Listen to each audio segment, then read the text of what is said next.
Good morning students. Class 12th में हमने पिछले वीडियो के अंदर इलेक्ट्रिक कैपेसिटेंस के बारे में बात कर ली थी।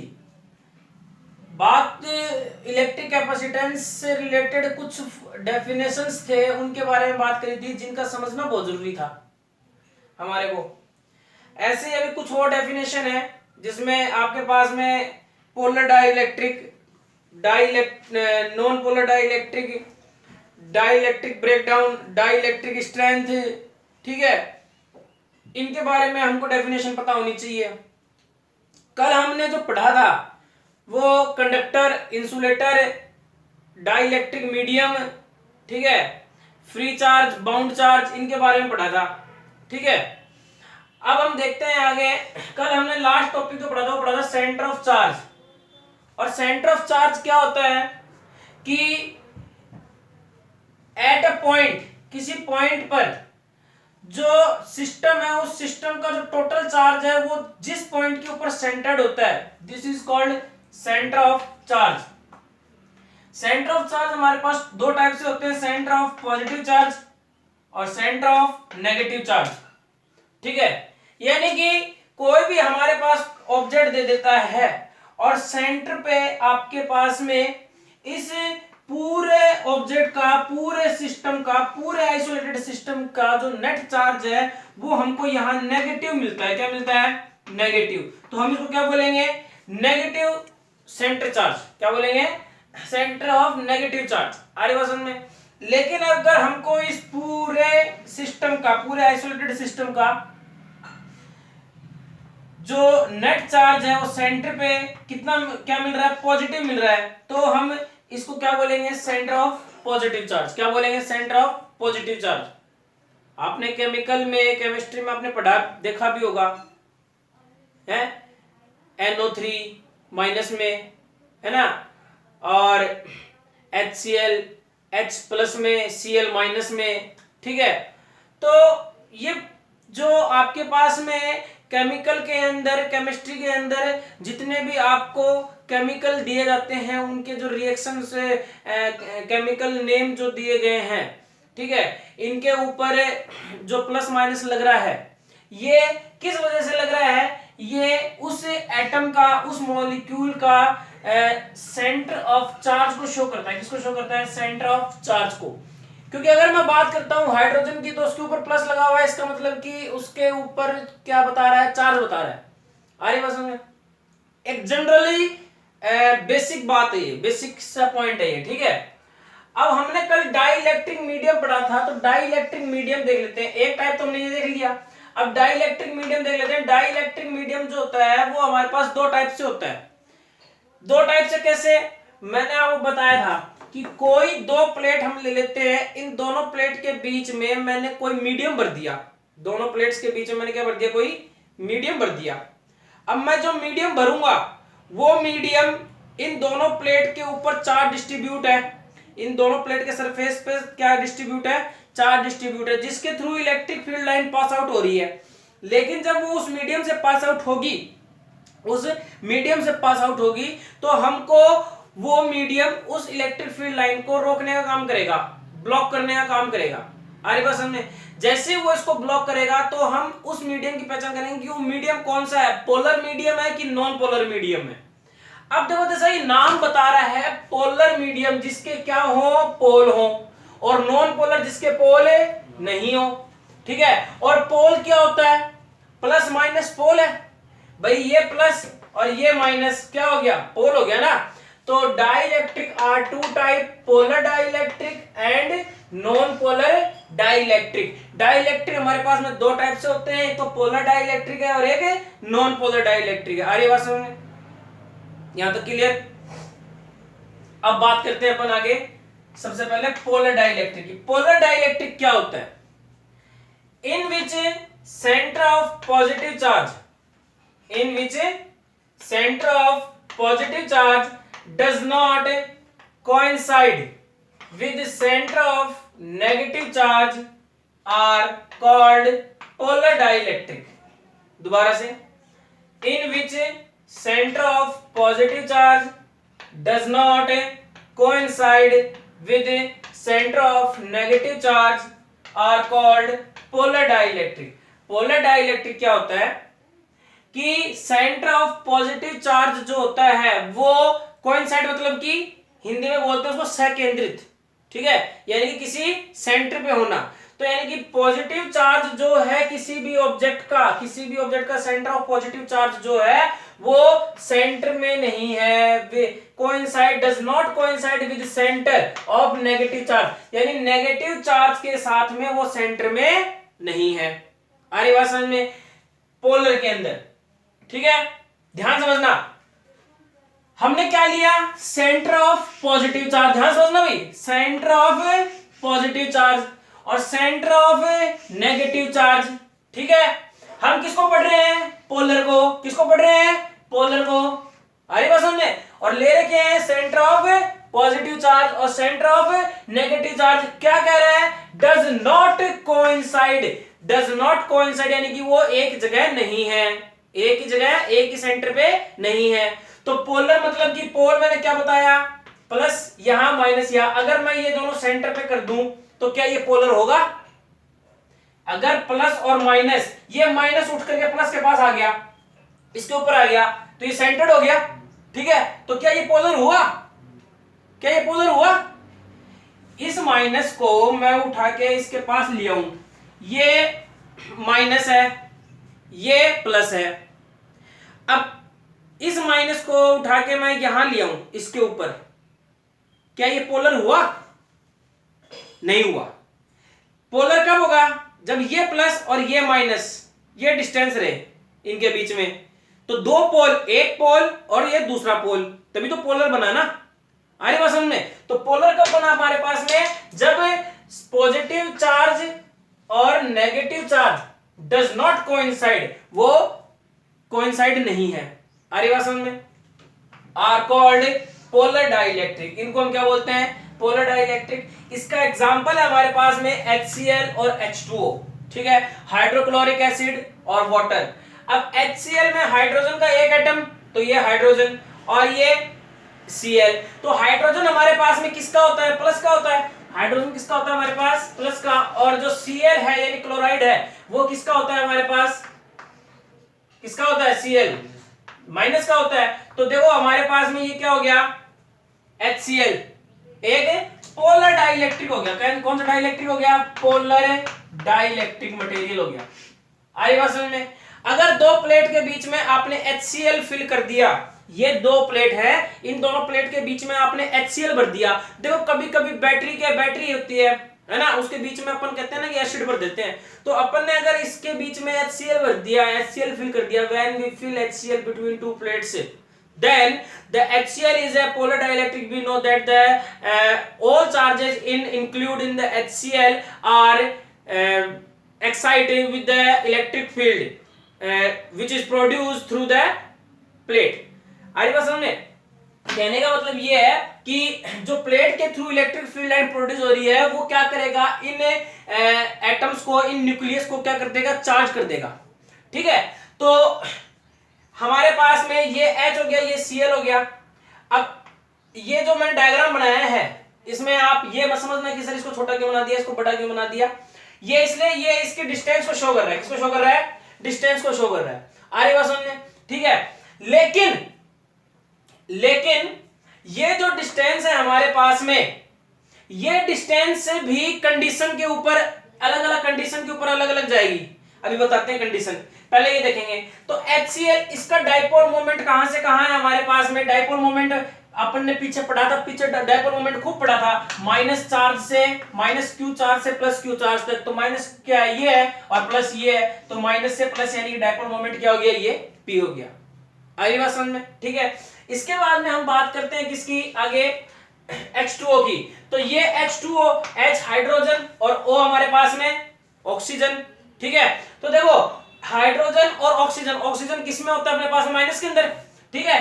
तो आपके पास में इसका ऑक्सीडेशन स्टेट, ठीक है ना। तो देखो केमिस्ट्री ज्यादा नहीं आती मेरे को, ठीक है, तो आपको केमिस्ट्री पढ़ाई होगी, उसमें आपको पता होगा ऑक्सीडेशन स्टेट कैसे निकालते हैं ना।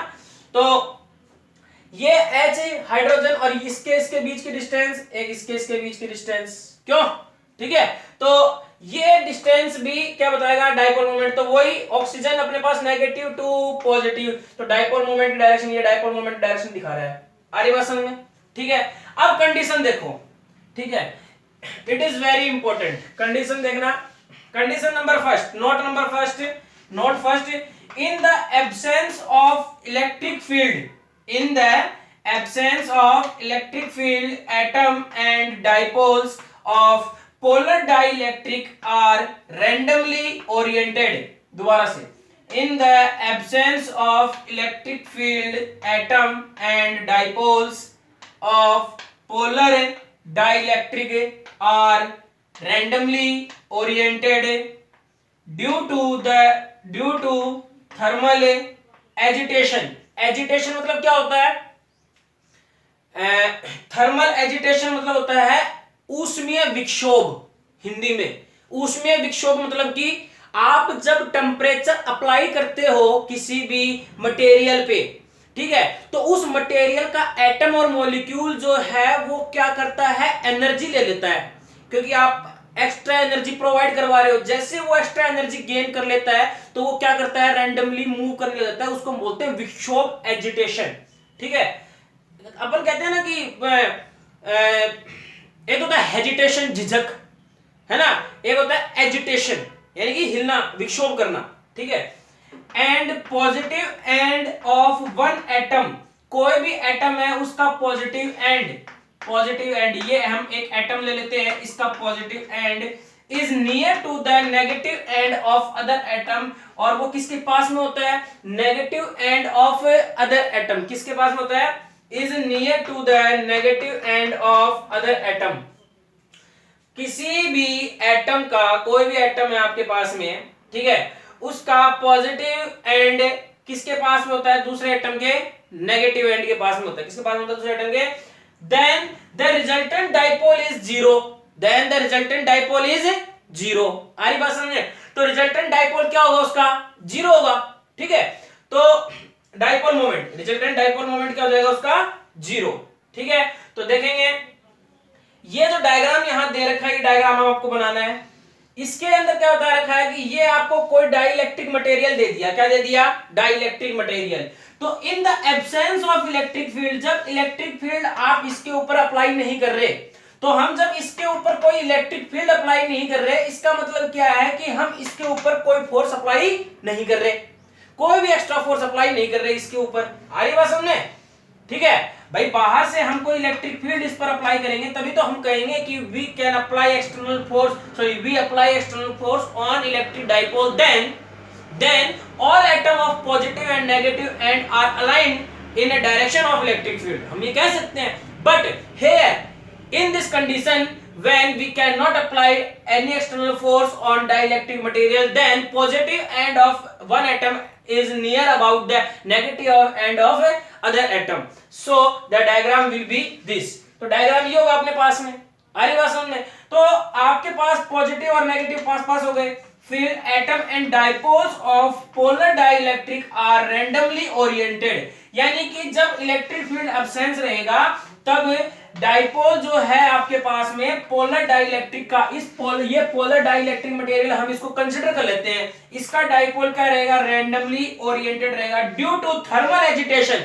और थर्मल एजिटेशन में क्या होगा? Positive end of one atom, positive end of one atom is near to negative end of other atom, thus resultant dipole moment is zero। जब इसके ऊपर थर्मल एजिटेशन होगा, जब इसके ऊपर क्या होगा? थर्मल एजिटेशन, तब नेगेटिव और पॉजिटिव एंड क्या होगा? आपके पास में पास आ जाएंगे। उससे पहले ये पास नहीं आ रहे थे, इलेक्ट्रिक फील्ड एब्सेंस था, तब ये पोलर डाइलेक्ट्रिक में ये रैंडमली मूव कर रहे थे, पॉजिटिव अलग मूव कर रहा था, नेगेटिव अलग मूव कर रहा था। अरे बस हमने, ठीक है, ध्यान देना, आप समझो इस चीज को, ये बहुत इंपॉर्टेंट चीज है, इसीलिए मैं इसको थोड़ा सा डीपली इसको बता रहा हूं और टाइम ले रहा हूं। ठीक है ना? ये आपके पास में पोलर डाइलेक्ट्रिक मटेरियल है।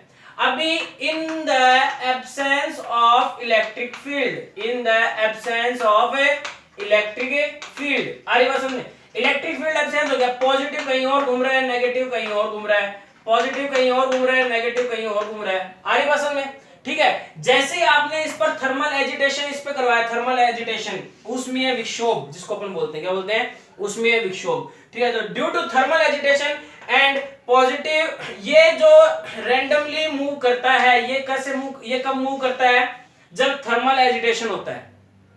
अरे असल में जब थर्मल एजिटेशन हो रहा होता है तब ये क्या कर रहा होता है, रैंडमली मूव कर रहा होता है। एंड पॉजिटिव और नेगेटिव एंड क्या करते हैं, ये पास पास आ जाते हैं। भाई पॉजिटिव नेगेटिव किसके पास में जाएगा, पॉजिटिव के पास में जाएगा, तो ये पॉजिटिव एंड नेगेटिव के पास आ जाता है, फिर पॉजिटिव नेगेटिव के पास आ जाता है, पॉजिटिव नेगेटिव के पास, नेगेटिव पॉजिटिव के पास में, ठीक है। और ये इस तरीके से हमारे पास एक डाइपोल मिल जाता है इनका, और वो डाइपोल जो है उसका अगर हम मोमेंट निकालेंगे तो डाइपोल मोमेंट हमको क्या मिल जाएगा, जीरो। क्या मिल जाएगा, जीरो। डाइपोल तो हम जानते हैं P equals to Q into 2A, but dipole moment is P vector. Vector लग गया ना, वेक्टर लग गया। और वेक्टर किसको बता रहा है, डायरेक्शन को। वेक्टर किसको बता रहा है, डायरेक्शन को। बट यहां डायरेक्शन तो दे नहीं रखी, डायरेक्शन दे रखी है क्या, नहीं दे रखी। तो ये चीज ध्यान में रखना है। इसके बाद में हम देखते हैं नोट सेकंड। तो नोट सेकंड के अंदर हमारे पास में क्या होगा, देखेंगे, पहले इसको उतार लो।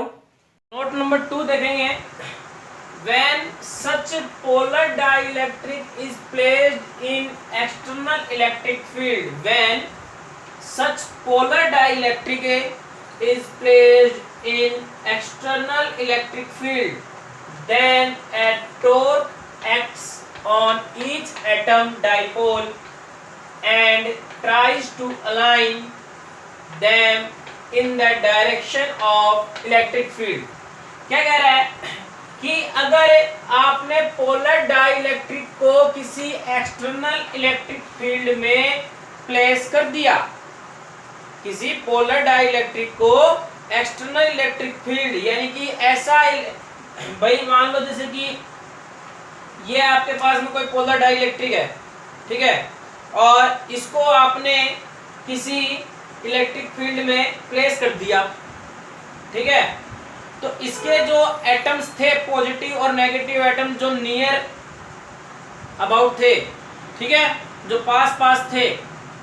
अब जैसे ही मैं इस डाइपोल को, इस डाइलेक्ट्रिक को इलेक्ट्रिक फील्ड में एंटर करवाऊंगा, एक्सटर्नल इलेक्ट्रिक फील्ड में एंटर करवाऊंगा या एक्सटर्नल इलेक्ट्रिक फील्ड इस पर अप्लाई करूंगा, तो वो पॉजिटिव और नेगेटिव एटम जो है, उसका जो पॉजिटिव है वो किसकी तरफ भागेगा, किसकी तरफ जाएगा, इलेक्ट्रिक फील्ड की डायरेक्शन में। रिमेंबर दैट, ध्यान से समझना कि जो पहले पोलर डाइलेक्ट्रिक का पॉजिटिव और negative atom does not coincide था, पास पास थे वो, जब मैं उस पोलर डाइलेक्ट्रिक को एक्सटर्नल फील्ड के अंदर रखूंगा तो उस पोलर डाइलेक्ट्रिक का पॉजिटिव एटम किसकी तरफ मूव करेगा, जो एक्सटर्नल फील्ड हमने अप्लाई किया है उस पोलर डाइलेक्ट्रिक पर उसकी डायरेक्शन में मूव करेगा, और नेगेटिव एटम उसके अपोजिट डायरेक्शन में मूव करेगा। आ रही बात समझ, याद बात समझ आ रही है। तो पॉजिटिव एटम तो इलेक्ट्रिक देखो ये डायग्राम देखो, केवल ये डायग्राम देखना। पॉजिटिव एटम किस तरफ मूव कर रहा है, एक्सटर्नल इलेक्ट्रिक फील्ड की डायरेक्शन में कर रहा है, ठीक है। ये पॉजिटिव एटम किस तरफ मूव कर रहा है, एक्सटर्नल इलेक्ट्रिक फील्ड डायरेक्शन में, और नेगेटिव एटम इसके अपोजिट डायरेक्शन में। तो हमको एक क्या मिल गया, डाइपोल मिल गया। क्या मिल गया, डाइपोल मिल गया। आ रही बात समझ में। तो electric field then a torque act, तब क्या एक्ट होगा, एक टॉर्क एक्ट होगा। क्या एक्ट होगा, टॉर्क एक्ट होगा। आ रही बात समझ में, क्योंकि बहुत सारे पॉजिटिव एटम्स हैं इसके अंदर, ठीक है, और जब सारे एक ही डायरेक्शन में मूव करेंगे तो सब एक दूसरे के ऊपर फोर्स लगाएंगे। फोर्स लगाएंगे, ये इलेक्ट्रिक फील्ड जो है इसकी डायरेक्शन के अंदर जब ये फोर्स लगाएंगे, ठीक है, तो यहां देखो ये नेगेटिव ये पॉजिटिव, आई बात समझ में, नेगेटिव पॉजिटिव। तो देखना मैं इसको देता हूं, ये नेगेटिव ये पॉजिटिव, ये इलेक्ट्रिक फील्ड, ठीक है। अभी एंगल कितना है, 0 डिग्री, ठीक है। अभी डाइपोल ऐसे हो गया, थीटा डिग्री हो गया, फिर 90 डिग्री, 180 डिग्री। तो हम अलग अलग एंगल के ऊपर निकालें तो क्या प्रोड्यूस होगा, एक टॉर्क प्रोड्यूस होगा। Then a torque act on each atom, हर एक एटम पे क्या एक्ट होता है, टॉर्क एक्ट होता है। Dipole and tries to align them in the direction of electric field, और डाइपोल जो होता है आपके पास में वो कोशिश करता है किस डायरेक्शन में, इलेक्ट्रिक फील्ड की डायरेक्शन में मूव करने का। डाइपोल जो किस तरह कोशिश करता है, इलेक्ट्रिक फील्ड की डायरेक्शन में मूव करने का, ठीक है। और जनरली 99% होता भी उसी डायरेक्शन में ही है। क्यों, क्योंकि पॉजिटिव एटम जो है वो किस तरफ जाएगा, इलेक्ट्रिक फील्ड लाइन की डायरेक्शन में जाएगा, क्योंकि पॉजिटिव एटम के थ्रू इलेक्ट्रिक फील्ड लाइन जो होती है वो आउटवर्ड होती है, हम जानते हैं ये चीज, आ रही बात समझ में, ठीक है। अब dielectric polarisation, dielectric polarisation topic क्या है कि जो पोलर डाइलेक्ट्रिक है उसका पोलराइजेशन को समझना, उसका पोलराइजेशन कैसे हुआ। तो देखेंगे डाइलेक्ट्रिक एज इंटेंसिटी, अगर मैं आपको ये कहूं कि इस इलेक्ट्रिक फील्ड की इंटेंसिटी मैं बढ़ा देता हूं, इंटेंसिटी क्या होती है कि कोई भी आपके पास में लाइट, जैसे मैं लाइट की बात करता हूं, अगर इंटेंसिटी ऑफ लाइट क्या होती है, when light incident on a surface then the rate of incident is maximum, rate of incident is equal to the exact number of atoms, exact number of electrons, कि जो rate of incident है light का किसी surface के ऊपर गिरने से, तो जब लाइट सरफेस के ऊपर गिरेगा तो सरफेस का जो एटम है वो क्या गेन कर लेगा, एनर्जी, और क्या हो जाएगा, बाहर निकल जाएगा। तो जितने इलेक्ट्रॉन बाहर निकले, जितने एटम बाहर निकले, वो किसके इक्वल होना चाहिए, rate of intensity of light के। तो कहने का मतलब ये है कि अगर मैं इसकी इंटेंसिटी बढ़ा देता हूं, यानी इसकी तीव्रता, इसकी तेजी बढ़ा देता हूं, देन इंक्रीज करने पर more and more atom are align in direction of external electric field is called electric polarisation. अगर मैंने इसकी इंटेंसिटी बढ़ा दी तो ज्यादा से ज्यादा इलेक्ट्रॉन्स जो हैं वो इस एक्सटर्नल इलेक्ट्रिक फील्ड के अपोजिट डायरेक्शन में, और जो पॉजिटिव आयन, पॉजिटिव चार्ज है वो इस डायरेक्शन में मूव करेंगे, और हम ये कह सकते हैं कि जो पोलर डाइलेक्ट्रिक मटेरियल है वो क्या हो रहा है, पोलराइज्ड हो रहा है। आ रही बात समझ, ठीक है। जब आप ध्यान से पोलर डाइलेक्ट्रिक को इलेक्ट्रिक फील्ड में रखोगे या इलेक्ट्रिक फील्ड उसके उस पोलर डाइलेक्ट्रिक के ऊपर अप्लाई करोगे, तो पोलर डाइलेक्ट्रिक मटेरियल के अंदर जो एटम पास थे, पॉजिटिव और नेगेटिव एटम, वो एक डाइपोल बना लेंगे, माइनस और प्लस, जिसमें प्लस जो है वो इलेक्ट्रिक फील्ड की डायरेक्शन में होगा। जब हम इंटेंसिटी को इंक्रीज करेंगे, we will increase intensity at a polar dielectric material, then क्या इंक्रीज होगा, साथ साथ में जो ये डाइपोल हैं, ठीक है, ये ज्यादा से ज्यादा क्या करेंगे, मूव करेंगे किस डायरेक्शन में, इलेक्ट्रिक फील्ड की डायरेक्शन में, और हम ये कह सकते हैं कि जो डाइलेक्ट्रिक मटेरियल है वो क्या हो गया है, पोलराइज्ड हो चुका है। आ रही बात समझ में। इसके बाद में नॉन पोलर डाइलेक्ट्रिक देखेंगे, नॉन पोलर डाइलेक्ट्रिक ध्यान समझना, the dielectric materials in which centre of positive charge, the dielectric materials in which center of positive charge coincide with center of negative charge। polar dielectric में क्या था, does not coincide, इसमें क्या आ गया, coincide with center of negative charge are known as non-polar dielectric, are known as non-polar dielectric। तो हमारे पास में इसके एग्जांपल कौन कौन से हैं, जैसे H2 हो गया, O2 हो गया, CO2 हो गया। आ रही बात समझ में। यहाँ ये सेंटर ऑफ पॉजिटिव और नेगेटिव चार्ज कोइंसाइड होते हैं, तो डायग्राम क्या बन जाएगा हमारे पास में, मैं डायग्राम बना रहा हूं, मैं इस डायग्राम को उठाता हूं, ठीक है, और इसकी जगह मैं इसका डायग्राम बना देता हूं, इसका ध्यान से देखना भाई, ये नॉन पोलर डाइलेक्ट्रिक का डायग्राम बना रहा हूं मैं, क्या आ जाएगा, कोइंसाइड, तो कोइंसाइड का डायग्राम ये आ जाएगा आपके पास, नहीं आ रही बात समझ में, ठीक है। तो ये हमारे पास में क्या हो गया, नॉन पोलर डाइलेक्ट्रिक। अब नॉन पोलर डाइलेक्ट्रिक मटेरियल का पोलराइजेशन अगर अपने को करना है, डाइलेक्ट्रिक पोलराइजेशन, अगर हमको नॉन पोलर डाइलेक्ट्रिक मटेरियल का पोलराइजेशन करना है तो क्या होगा, तो देखेंगे, मैं इसको बता रहा हूं,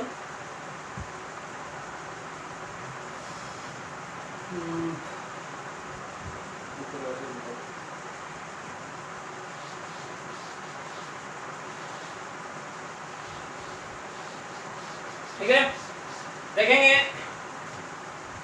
when non polar dielectric material placed in external field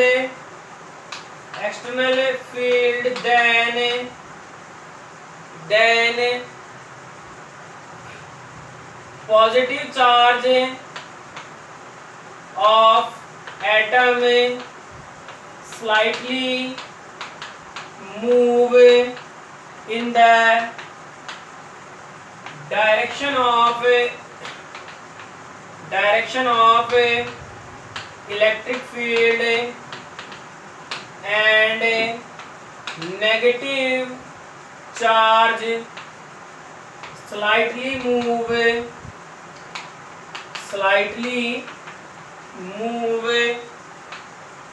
in the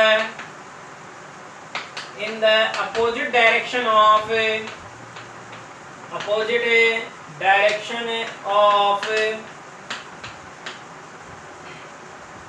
electric field, ठीक है। So non polar dielectric will be polarised, so non polar dielectric will be polarised. Okay, आ रही बात समझ? ठीक है, ये हमारे पास में डाइलेक्ट्रिक पोलराइजेशन हो गया, किसका? नॉन पोलर डाइलेक्ट्रिक का। अब आपको एग्जाम में अगर polar dielectric non polar dielectric का डेफिनेशन पूछ ले 1 नंबर में, तो आप डेफिनेशन दे सकते हो, और पूछ ले आपको कि define the polarisation of polar dielectric material, तो आप डिफाइन कर दोगे polarisation of polar dielectric material का। क्वेश्चन देते हैं define the polarisation of non polar dielectric material, तो उसका भी आप दे दोगे विद एग्जांपल जरूर देना है, डायग्राम जरूर बनाना है। अरे बस समझे, इसके आगे का वीडियो देखें।